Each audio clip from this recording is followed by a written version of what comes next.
Ok, estou dando continuidade à aula sobre redes em 3D, né, geometria de cristais em 3D. Naturalmente, se existe uma rede real, deve existir também o equivalente tridimensional da rede recíproca. Esses slides são do Steven Simon e do Andrew Daly. E, na verdade, a gente já falou sobre rede recíproca no contexto unidimensional.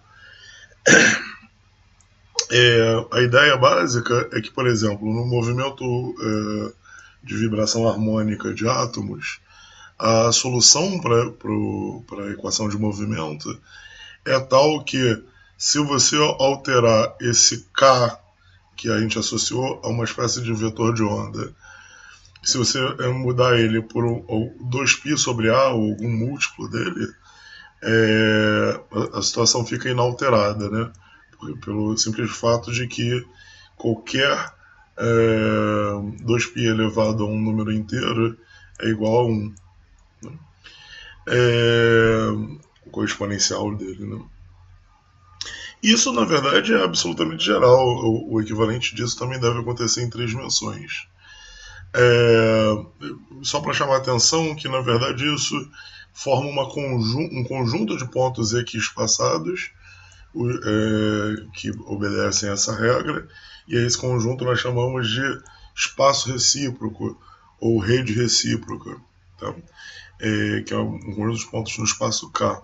Então, da mesma forma que você tem pontos equiespaçados na rede real, você tem na rede recíproca, e uma forma de determinar a regra de construção desses pontos é garantindo que as coordenadas dos pontos na rede recíproca vezes as coordenadas dos pontos na rede real, para qualquer valor de m e n, sejam iguais a 1. Então, se eu pegar qualquer ponto aqui e multiplicar por qualquer ponto aqui e fizer exponencial, vai me dar 1. Em dimensões mais altas, a gente estende o mesmo conceito, lembrando que uma rede de Bravais geral é dada por uma combinação de certos vetores da base, e esses vetores unitários definem a própria rede. E aí, no caso, a gente define a rede recíproca da mesma forma, pedindo que o produto escalar desses pontos, vetores tridimensionais, pelos vetores da rede de Bravais, seja igual a 1, né, exponencial desse. Da mesma forma que existiam várias formas de se escolher os vetores unitários da rede real, existem várias formas de se escrever vetores unitários para uma rede recíproca. Mas se a gente escolher o particular caso em que, fixados os vetores da rede real, a rede direta também chamada, os vetores da rede recíproca sigam esse tipo de regra, 2π, delta e j, ainda assim existe mais de uma escolha para bj. Aqui eu estou mostrando uma particular escolha, que é a escolha mais comum. Então, quase sempre, quando estão determinados os vetores na rede direta, rede real, aí automaticamente assume-se que os vetores unitários da rede recíproca seguem esse tipo de construção. Fazendo a conta com esse tipo de construção, dá para perceber que o resultado é sempre dessa forma, que BI produto escalar com AI,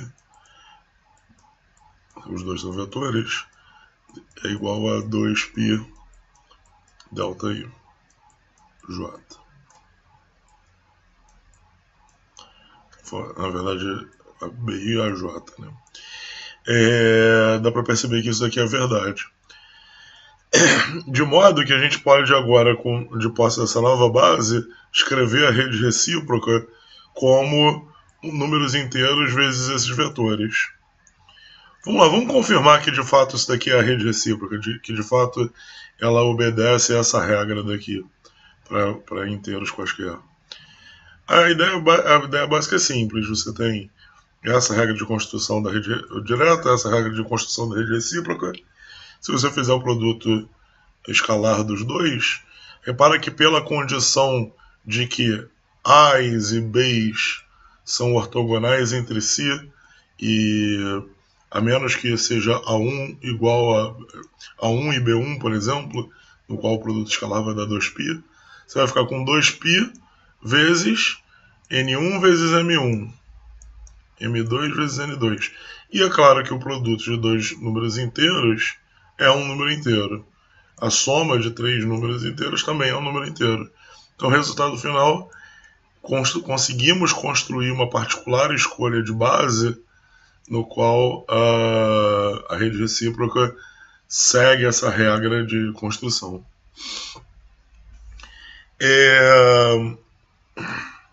Existem várias formas de definir como se constrói os vetores da rede recíproca, inclusive simplesmente tomando a transformada de Fourier da rede real.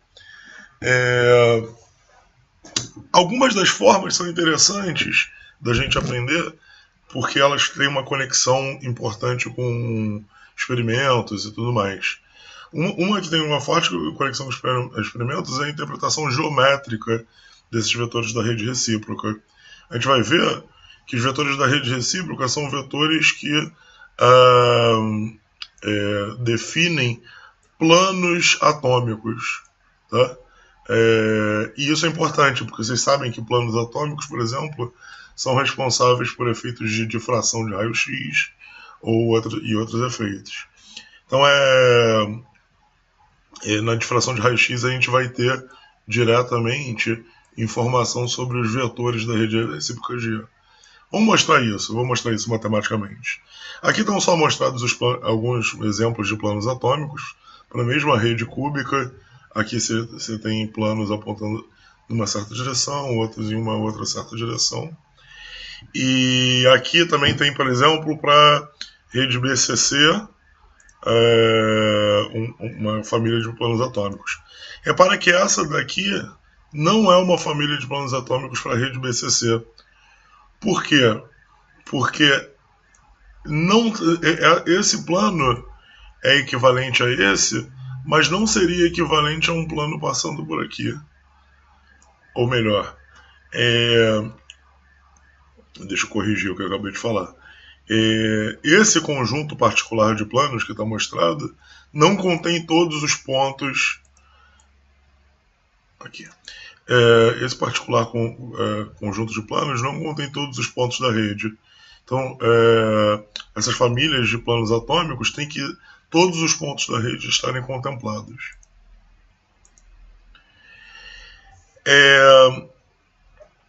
Agora, eu vou mostrar para vocês que a condição G escalar R igual a 2πm é, no fundo, a condição de você morar numa família de planos atômicos.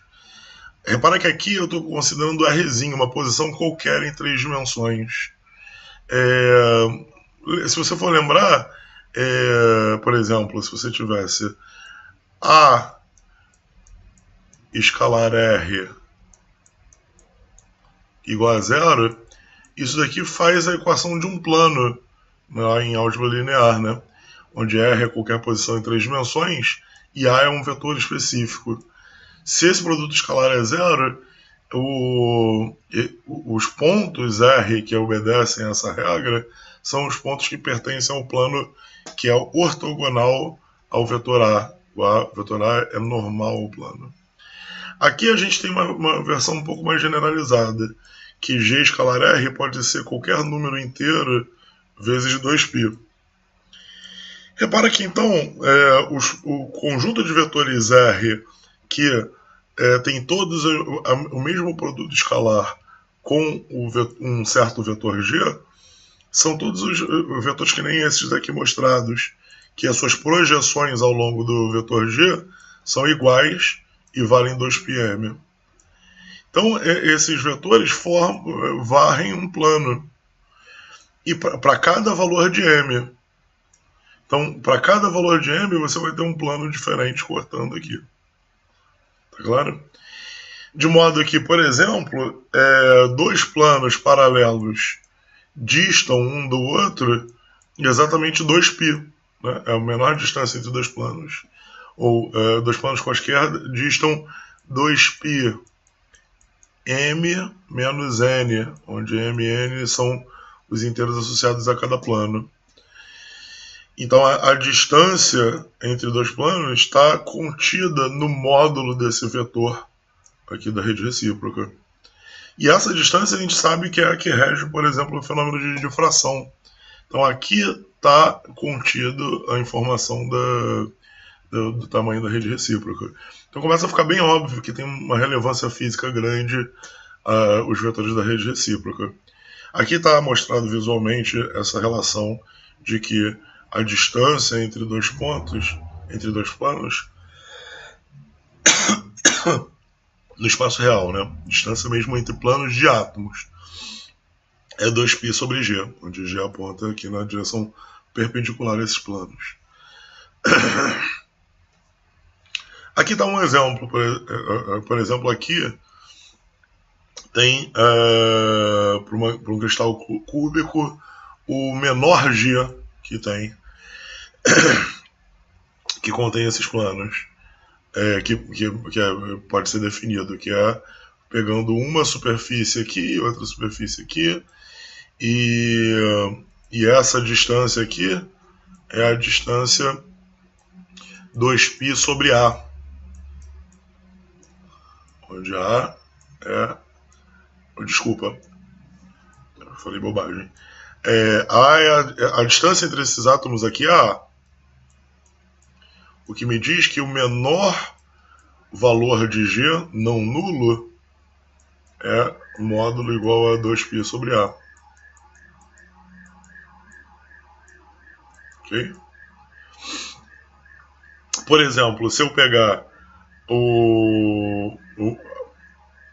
essa distância daqui, incluindo um plano que não contém átomo nenhum, você já vai para um G que é maior do que o inicial. Então, identificar planos cristalinos é importante, muito importante, por exemplo, para ciência de superfícies, para você saber qual é a superfície que está exposta. E aí a gente tem uma nomenclatura em matéria condensada bem comum de se utilizar, que são os índices de Miller. Os índices de Miller são determinados pelo seguinte: pega um plano atômico qualquer, tanto faz qual que você vai pegar. Olha as posições A1, A2 e A3 nas quais ele intercepta os eixos cristalinos. Lembrando que os eixos cristalinos, para um cristal cúbico ou tetragonal, estão bem definidos aqui como os eixos cartesianos que contêm átomos. No caso triclínico ou tudo mais, a coisa complica um pouquinho, né? Pega o recíproco desses números, 1 sobre esses números, e reduz eles até inteiros com a mesma razão. É sempre possível fazer isso para estruturas cristalinas. Então, o que significa reduzir eles a números da mesma fração? Se eu tinha 1/3, 1/3, 1/3, eu vou ficar com 1, 1, 1. Tem que multiplicar todos eles de forma que fiquem todos inteiros. Tá? Isso está associado a um mínimo multiplicador comum, né, dos denominadores. Então, por exemplo, aqui está um plano atômico. A gente quer descobrir os índices de Miller desse plano atômico. Esse plano atômico está cortando aqui em 3A1, onde A1 é um dos vetores da base, né, um dos vetores unitários. 3A1, 2A2 e 2A3. Então, esse ponto. Então, os números que a gente tem é 3, 2, 2. Se você tomar o recíproco deles, vai ficar 1/3, 1 meio, 1 meio. 1/3, 1 meio, 1 meio não está escrito na forma de inteiros, então a gente tem que multiplicar eles por algum fator comum. Se você multiplicar eles por 6, vai ficar 233. Então, o índice de Miller desse plano aqui é 233, um particular plano. Alguns exemplos de índices de Miller que aparecem muito na literatura. Por exemplo, pega esse plano aqui. Esse plano ele é paralelo ao eixo Z. Então a gente diz que ele corta em AA nos eixos X e Y e infinito no eixo Z. De forma que você tem os recíprocos 1, 1 e 0. Então esse aqui é o plano 1, 1, 0. O plano 1, 1, 1, da mesma forma, é o que corta aqui nos pontos 0, 0A, A, 0, 0 e 0, A, 0. Repara que a partir dos índices de Miller, você consegue descobrir a distância entre planos atômicos. Essa distância é simplesmente dada por número do plano atômico. Repara que esse N aqui, aquele mesmo N que aparecia do 2πm, agora seria 2πn, o número do plano atômico dividido por esse tamanho aqui, e onde a gente considerou que A, B e C podem ser parâmetros de rede diferentes.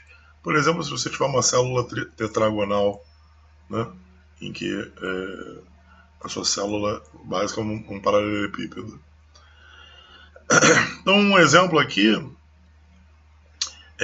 se a gente for ver a distância da origem até o primeiro plano 1,1 em silício, essa distância dá 3,13 angstrom, onde a gente usou o parâmetro de rede do silício medido experimentalmente. Então esse é o comprimento de onda no qual a gente deve esperar observar alguma coisa em termos de difração. Repara que esses planos atômicos definem bem assim, planos lisos do cristal, né, no qual o cristal cliva facilmente. Então aqui, por exemplo, é o sal de cozinha, que é um cristal FCC, e entre os planos dele está esses planos 1, 0, 0. Tá? Então é um plano de clivagem fácil dele.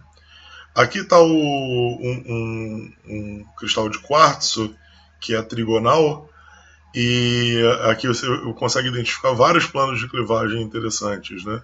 Todos esses planos têm índices de Miller bem definidos. Aqui estão outros índices de Miller de planos relevantes para cristais cúbicos, cristais BCC e cristais... Repara que o primeiro do BCC é 200 e não 100, porque 100 não contém o átomo do meio. E aqui está o exemplo do FCC.